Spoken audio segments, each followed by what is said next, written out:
All right, guys, we are back with Jacob Talley, who just stole the night in the steer wrestling 3-4, also the fastest throwdown of the rodeo. How you doing, man? Man, I'm good. Real good now. Yeah, no kidding, right? Yeah. Winning a go-around doesn't suck, especially when it's a finite thing here. So No doubt. Yeah, so, I mean, what was your thoughts going into tonight? I mean, you got a chance to look at your steer. What do you think was going to happen with that guy? Man, I knew he was good. They split the round on him in the first round. Yep, exactly. And they missed the barrier by 6 inches on him. So you knew if I could sharpen the start up a little bit, I know I could take some time off. And there was some guys that drew some steers that run hard. I knew he wasn't going to outrun us, but it was something, especially after stubbing my toe in the second round, I wasn't going to back off of it. I was going to try and blow it out and win the round. Yeah, absolutely. Yeah, I mean, so at this point in the rodeo, we're starting to kind of get, you don't call it the home stretch, but we're right in the middle. I mean, it's one of those situations maybe where you do just want to go for the round one every night at this point, huh? For sure. Yeah, so yeah, I mean, there's nothing really to hold back on. But when you drew him and you lined up there and you got him, I mean, did you realize you were going to go 3-4 on him? That's been the plan all week.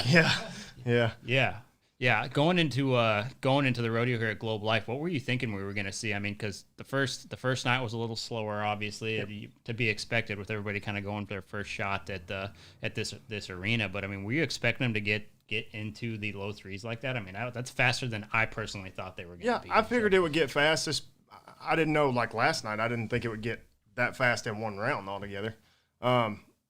It's just an unknown. We didn't really know what to expect on the start. The first guy out was the steer I had. Right. And so I don't blame him for missing the barrier because nobody really knew what it was going to be.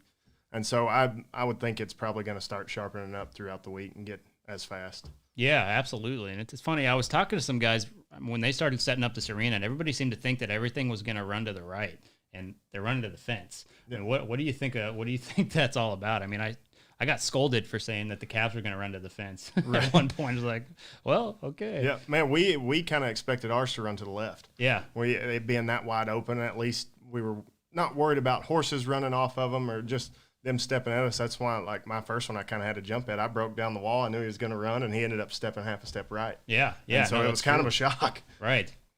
Yeah, what do you expect to see as the rounds go on from everybody else? I mean, I think everybody's kind of been waiting for Matt Reeves to do something, and he made a horse change last night, and tonight didn't go his way either. But I mean, what do you think's going to happen with this chase for the gold buckle? And it's getting interesting. Yeah, for sure. It's it's something now that everybody knows the steers. They can make game plans for them. It doesn't always turn out the way we want to, but knowing them's going to help. I think it'll change a little bit. I know my plan is to win the round every night from here on out. If we do, we do, and we'll see what happens in the end of it. Yeah, I mean, there's probably no simpler plan than that. But, I mean, with the hype you're running off up tonight, you'll get a good night's rest because I can go out. That's right. Can't do nothing but sleep and eat a good meal and then come back and maybe just put that on repeat. I won't be mad if you do it. That's right. I'll come see you tomorrow. You bet. Let's do that. Yeah, bring some pizza. I'm hungry. I can do that. All right, brother. Thanks.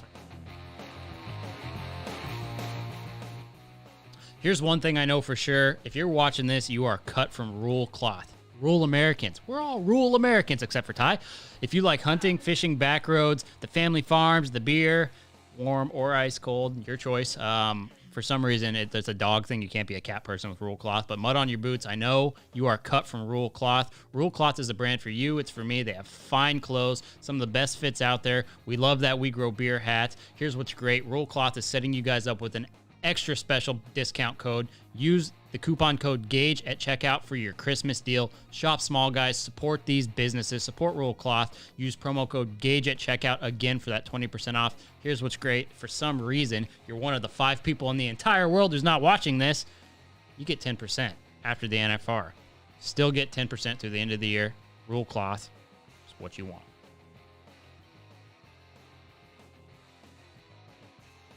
Guys, we've been in this whole back the blue situation for quite some time. Bailey's House of Guns is the official supplier of the Texas Police Departments.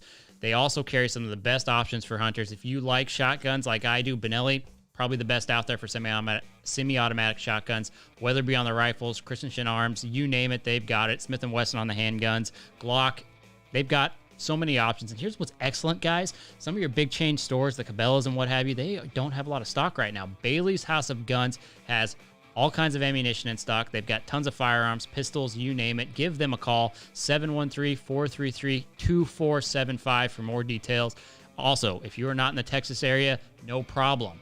They've got the stock. Call them. They'll ship the guns to your local FFLs. You can do the purchase there. There's ways around being able to buy guns out of state, and that's how you do it. You find yourself an FFL and you buy from the guy you want. Bailey's House of Guns.